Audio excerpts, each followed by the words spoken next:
بسم الله الرحمن الرحيم الحمد لله نحمده ونصلي على رسوله الكريم أما بعد. தொடராக நாம் பார்த்து வரக்கூடிய இமாம் இப்னு கய்யிம் அல் ஜௌசிய்யா ரஹிமஹுல்லாஹ் அவர்களுடைய புத்தகத்திலே இருந்து பெறப்பட்ட 4வது சிந்தனை துளியை நாங்கள் பார்க்கிற பொழுது, ஹகீகத்து ஷுக்ர், நன்றி உணர்வினுடைய யதார்த்தம்.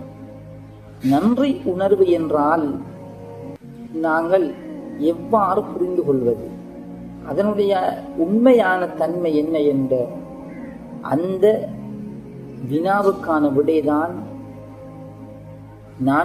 நான்காவதாக கொண்டு வரக்கூடிய அந்த செய்தி. நாங்கள் இதை மிக நுணுக்கமாக நாங்கள் கவனிக்கணும்.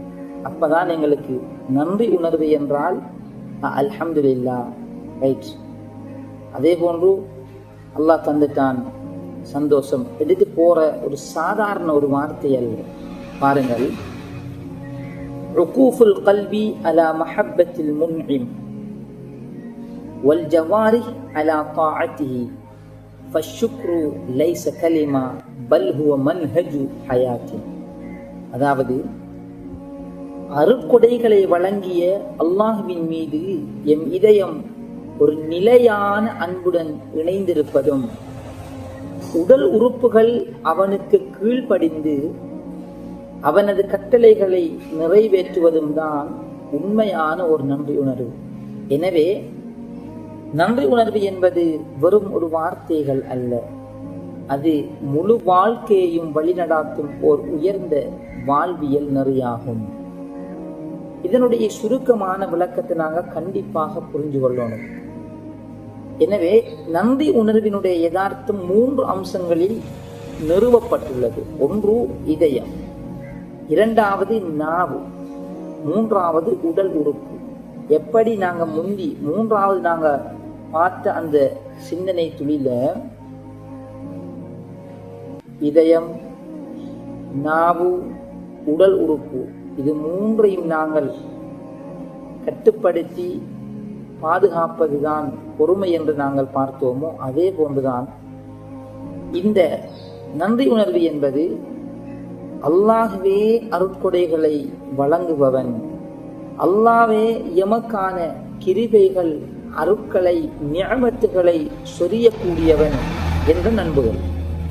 2வது, இறைவன் வழங்கிய அந்த அருட்கொடைகளை நினைத்து அல்ஹம்துலில்லாஹ் என்று அல்லாஹ்வை நாங்கள் புகழ்ந்து கொள்வது. 3வது, அல்லாஹு தஆலா வழங்கிய அந்த அருட்கொடைகளை அந்த ரப்புக்கு கீழ்ப்படியும் முகமாக நாங்கள் பயன்படுத்துதல். உதாரணமாக, அல்லாஹு தஆலா எமக்கு ஒரு அறிவை வழங்கியிருக்கிறான், அது அல்லாஹ்வினுடைய அருள். அதனை நினைத்து நாங்கள் அல்லாஹ்வுக்கு நன்றி செலுத்த வேண்டும், அல்ஹம்துலில்லாஹ்.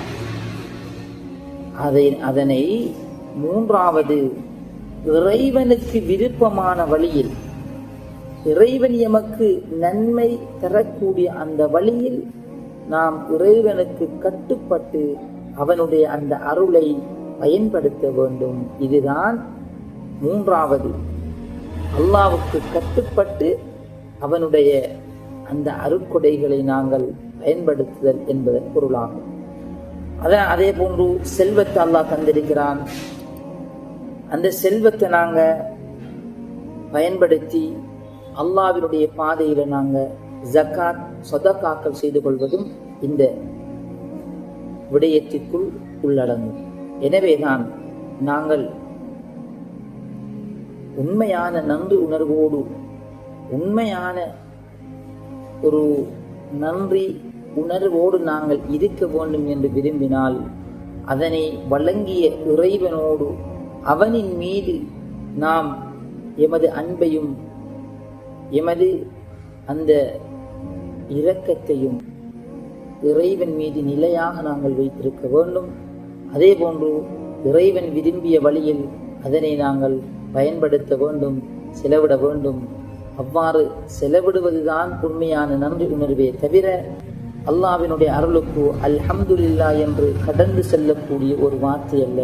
அது மன்ஹஜு ஹயாத்தின், எமது வாழ்வை நெறிப்படுத்தக்கூடிய, எமது வாழ்வை சரியாக சீர் செய்யக்கூடிய எமது வாழ்வை இறைவனுடைய கட்டளைகளுக்கு மத்தியில் கொண்டு செல்லக்கூடிய ஒரு வாழ்க்கைக்கான ஒரு நெறிமுறை வழிகாட்டி, ஒரு மன்ஹஜ் என்பதை நாங்கள் புரிந்து கொள்ள வேண்டும்.